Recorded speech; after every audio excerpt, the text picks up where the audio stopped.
Welcome to One Chemistry. This is 365 Chemistry series. Daily one question for you. Here you have dithiester and butyl lithium. Then you are using mercury chloride and water in epoxide. You have to guess what will be the final product.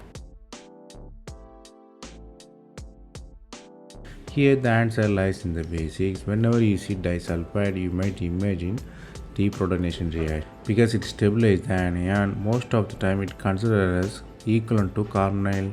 So anion forms, it attacks bromine because SN2 reactivity. Epoxide attack is not possible because of the bulkiness of the nucleophile.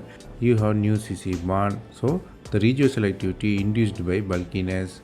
Next step, you are using mercury chloride. Mercury chloride remove the sulfur. Further hydrolysis leads to the aldehyde. The concept you have to learn here is regioselectivity can be achieved by steric effect of the functional groups.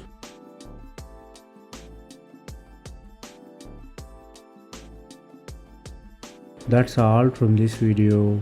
Thanks for watching. If you have any suggestion, comment below.